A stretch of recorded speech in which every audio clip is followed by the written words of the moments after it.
A federal judge has extended the deadline for Texans applying for the new school choice program because he's upset by the exclusion of Islamic schools. This is Wednesday, March 18th, 2026. Texas Scorecard presents the day's first news for the Lone Star State. The Texas Minute, with your host, Michael Quinn Sullivan. Well, thanks for making the Texas Minute part of your day. Let me start with some very happy news. The Texas Scorecard family expanded yesterday in the best possible way, with Brandon Waltens and his wife welcoming their baby boy into the world.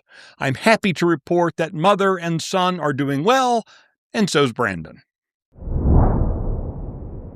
An Obama-appointed federal judge has extended the state's application deadline for its new school choice program to March 31st in order to allow lawsuits to proceed over the exclusion of Islamic schools. The application period was supposed to close last night. U.S. District Court Judge Alfred Bennett of the Southern District of Texas in Houston reportedly called the lack of Islamic schools, quote, troubling. Private schools are currently barred from participating in the program if they have ties to terrorist organizations or foreign adversaries. 2 federal lawsuits are pending before Bennett's court challenging that provision of the Texas Education Freedom Accounts program. More than 229,000 applications have been filed for the school choice program, despite funding being available for only half that number of students. An investigation's been opened by the Texas Education Agency into Muslim-linked Menara Academy after receiving allegations of prohibited, quote, instructional materials and classroom activities. The Menara Academy Charter School District has 3 campuses in Irving and Arlington, offering classes from pre-K through 12th grade. In 2024, it was reported that Qatar Foundation International shared a photo of a map in a Menara Academy classroom that labeled Israel as Palestine. A year ago, the Academy announced that Sheikh Yosef Bakir was going to be its new chaplain. He was at the time a youth director at the Valley Ranch Islamic Center. The charter school superintendent told Texas Scorecard that Menara is cooperating with the TEA's investigation. North Texas businessman and pastor Ryan Binkley has withdrawn from the Republican primary runoff for Texas' 32nd Congressional District, making Jace Yarborough the GOP nominee.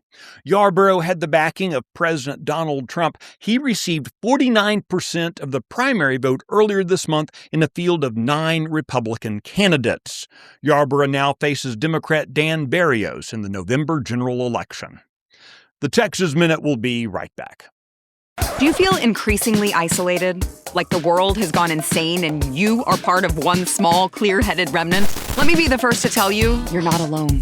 I'm Sarah Gonzalez, and on my new show, Come and Take It, I'm going to call out the crazy so you can be empowered to change Texas and the nation. Overcome the schemes of the left designed to keep Texans paralyzed and silent. Watch or listen to Come and Take It today.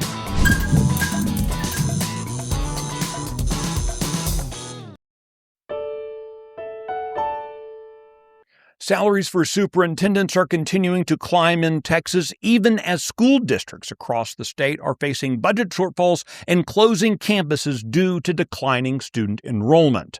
New data from the Texas Education Agency for the 2025-2026 school year reveals that 16 superintendents now receive taxpayer-funded salaries topping $400,000. Last year, that number was 11. The lucrative salaries are supplemented by benefits such as allowances for cars, phones, and housing, along with large pension contributions. Superintendents' compensation often includes substantial bonuses as well. All, of course, are provided at the taxpayer's expense. Meanwhile, enrollment in Texas government schools declined by 1.4% in the 2025-26 school year, dropping below 5.5 million students. You can get the details on that story and the others mentioned today and keep up with the latest news by visiting TexasScorecard.com. This edition of the Texas Minute was produced by Nick Shepard and based on the original reporting of Travis Morgan, Robert Montoya, and Aaron Anderson. I look forward to seeing you out around the Lone Star State. Now, let's go make it a great day.